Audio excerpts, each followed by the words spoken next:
ઓમ શાંતિ.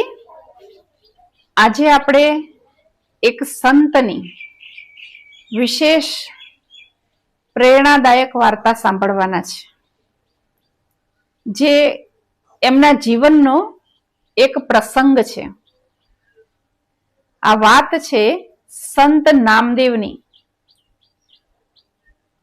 સંત નામદેવ એક ગામમાં રહેતા હતા, અને જે ગામમાં એ રહેતા હતા એ ગામમાં લોકો એમના ખૂબ વખાણ કરતા હતા, કારણ કે એમનું જીવન ખૂબ સાદું અને સરળ હતું. સ્વભાવ બહુ નમ્ર હતો. જીવનમાં સહનશીલતા હતી. ઘણા બધા ગુણો એવા હતા કે જેના કારણે લોકો એમના વખાણ કરતા કે આવા વ્યક્તિ અને આપણા ગામમાં છે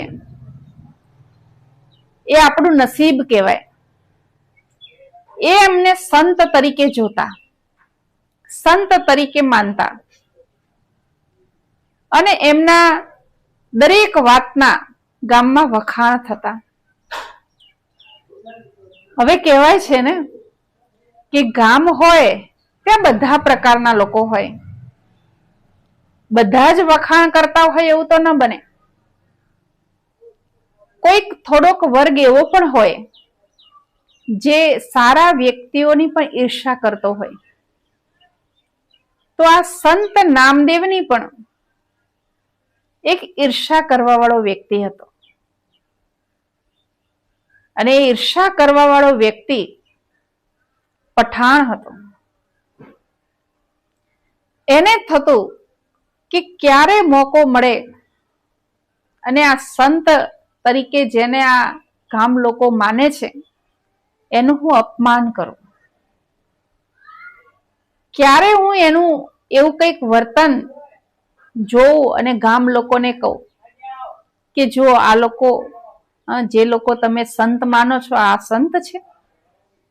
એને ગુસ્સે કરો, એનું એવું કંઈક વર્તન બહાર કાઢું હું, જેનાથી એના જે વખાણ થાય છે, એની જે બધા મહિમા કરે છે, એને આટલા બધા લોકો જે માને છે એ માને નહીં. એવું કંઈક હું કરું, એવું એ રોજ વિચારતો. એકવાર એના મગજમાં એવો વિચાર આવે છે કે હું આમ કરું ને તો ચોક્કસ એ ગુસ્સે થશે, અને જ્યારે ગુસ્સે થાય ત્યારે ગામના લોકો તો જોશે જ. જાહેરમાં હું એને ગુસ્સે કરું અને પછી જોઉં કે કેવા ગામના લોકો એના વખાણ કરે છે. પહેલાના જમાનામાં લોકો નદીએ સ્નાન કરવા જતા. સંત નામદેવ પણ નદીએ સ્નાન કરવા જતા. આ વાતનો પઠાણે ફાયદો ઉઠાવ્યો. એણે શું કર્યું કે પઠાણ જે ગલીમાંથી સ્નાન કરવા જતા હતા, કારણ કે ગામમાંથી નદીએ જવાનો એક જ રસ્તો હતો, અને ખબર હતી કે આ ગલીમાંથી જ સંત નામદેવ રોજ જાય છે અને આવે છે, બીજો કોઈ રસ્તો છે જ નહીં. એ ગલીમાં પઠાણ એક દુકાન પર બીજા માળની દુકાનમાં ચડીને બેસી જાય છે, અને રાહ જોવે છે કે ક્યારે સંત નામદેવ નદીએ સ્નાન કરવા જાય. એ જોવે છે કે સંત નામદેવ આવ્યા અને નદી તરફ ગયા. એ નદી તરફ જતા હોય છે ત્યારે તો કશું નથી કરતો, પરંતુ જેવા એ નદીએ સ્નાન કરીને પાછા આવે છે તો એણે પાન મોઢામાં ચાવીને જ રાખેલો હોય છે, અને એ પાન એ સંતની ઉપર થૂકે છે. હવે ઉપરથી જ્યારે થૂકે છે ત્યારે જે નીચેથી નીકળી રહેલા આ સંત છે એમના ઉપર આ પાન પડે છે, અને એ આખા ફરીથી અસ્વચ્છ થઈ જાય છે. પરંતુ એને કશું જ નથી કહેતા, ફક્ત એની તરફ જોવે છે અને ફરી પાછા નદીએ સ્નાન કરવા ચાલે જાય છે. નદીએ સ્નાન કરીને ફરી પાછા જ્યારે આવે છે, ફરી એ ગલીમાંથી જ પસાર થવાનું છે, બીજો કોઈ રસ્તો નથી. તો એ ગલીમાંથી જ્યારે પસાર થાય છે ત્યારે ફરીથી પેલો પઠાણ એવી જ હરકત કરે છે. પાન ચાવીને રાખેલું છે અને ફરી એમની ઉપર થૂકે છે. ફરી પેલા સંત નદીએ નાહવા જાય છે અને બીજી વાર જ્યારે નહીં નાવે છે ત્યારે પણ પેલો પઠાણ આ જ હરકત કરે છે. એ પાન ચાવીને તૈયાર જ છે અને જેવા પેલા સંત નીકળે છે નાઈને અને ફરીથી એમની ઉપર પાનની પિચકારી મારે છે. આજુબાજુ ઉભેલા લોકો એની પર ક્રોધિત થઈ જાય છે કે તું આ શું કરે છે, પરંતુ પેલા સંત એને કશું જ નથી કહેતા. એ ચૂપચાપ પાછા નદીએ સ્નાન કરવા જતા રહે છે. આવો પેલો પઠાણ 6 વાર કરે છે.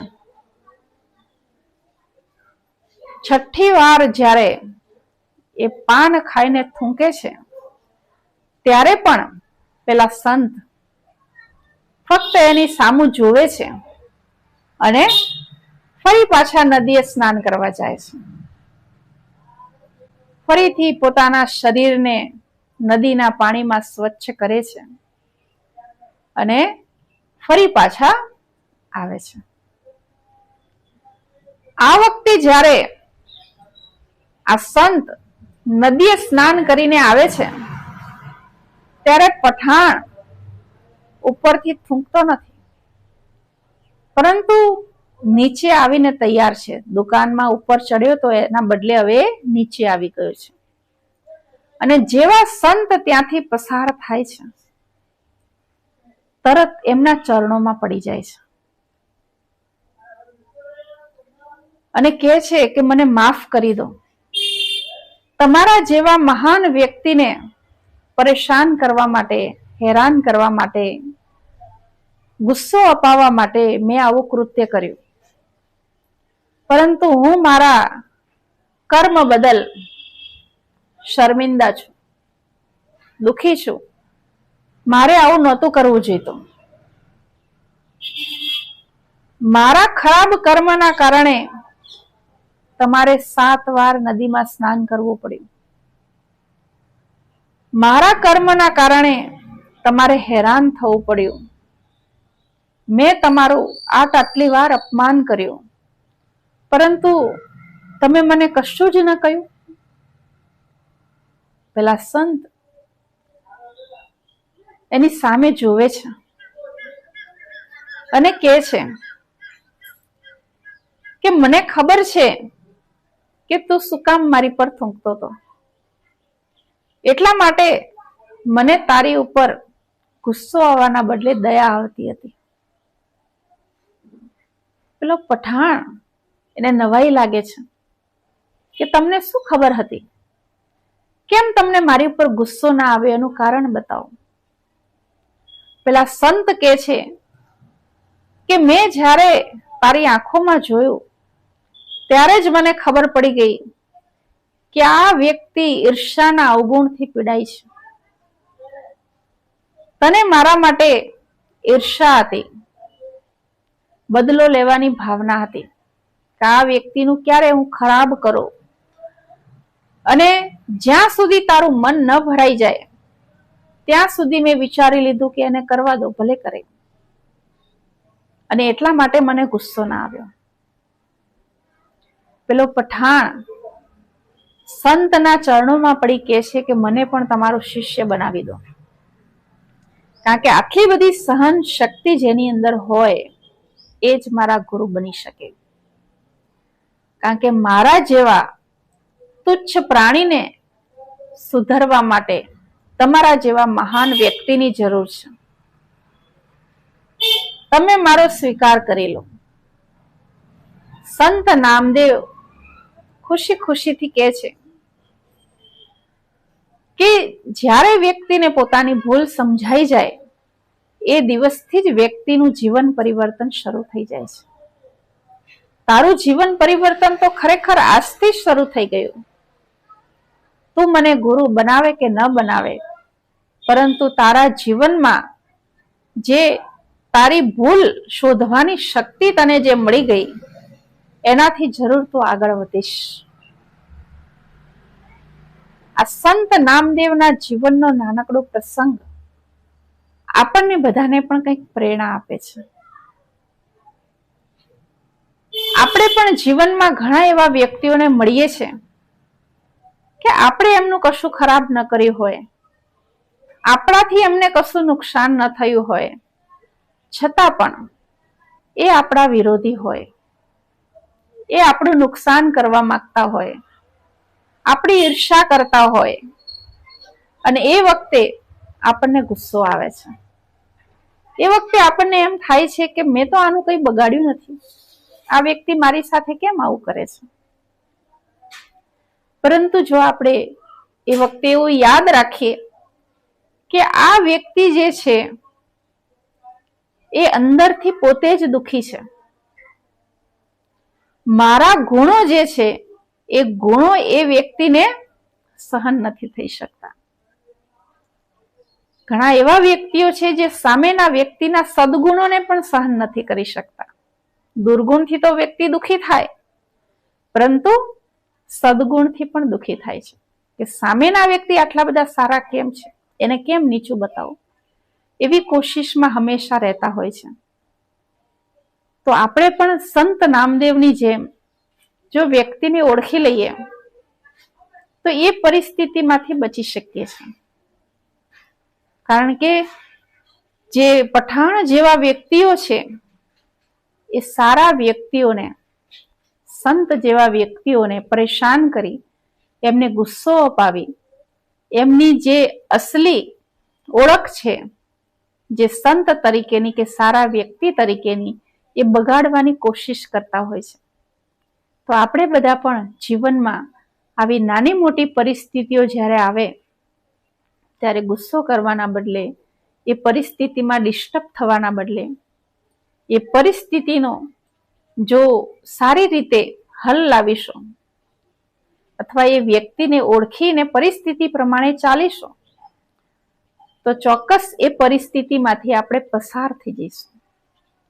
પસાર થઈ જઈશું એટલું જ નહીં, પરંતુ પઠાણ જેવા વ્યક્તિઓ, સંત જેવા વ્યક્તિઓના ચરણોમાં પણ પડી જાય છે. પરંતુ ક્યારે? જ્યારે એ સંતે પઠાણની 6 વાર ખરાબ હરકત સહન કરી ત્યારે. આ તો ફક્ત એક ઉદાહરણ છે. જરૂરી નથી કે આપણા જીવનમાં પણ કોઈ પાન ખાઈને જ આપણી પર થૂંકે, બાહ્ય રૂપથી દેખાય એવી રીતે જ કોઈ પરેશાન કરે, જરૂરી નથી. ઘણી એવી પણ રીતો હોય છે કે જેનાથી વ્યક્તિ પરેશાન થઈ જાય. કોઈનું વર્તન એવું હોય, વ્યવહાર એવો હોય જેનાથી માણસ પરેશાન થઈ જાય. પરંતુ પરેશાન થવાના બદલે જો આપણે આપણી શાનમાં રહીશું, આપણા સ્વમાનમાં રહીશું, તો એ પરિસ્થિતિ આપણું કંઈ નહીં કરી શકે. આ નાનકડો પ્રસંગ આપણને બધાને કંઈક પ્રેરણા આપે છે. તમને બધાને પણ જરૂર આ વાર્તામાંથી, આ પ્રસંગમાંથી કંઈક પ્રેરણા મળી હશે.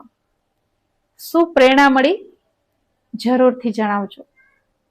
અને તમે બધા આવી પ્રેરણાત્મક વાર્તાઓ ક્યાંથી સાંભળો છો એ પણ કોમેન્ટમાં જરૂરથી જણાવજો. ઓમ શાંતિ.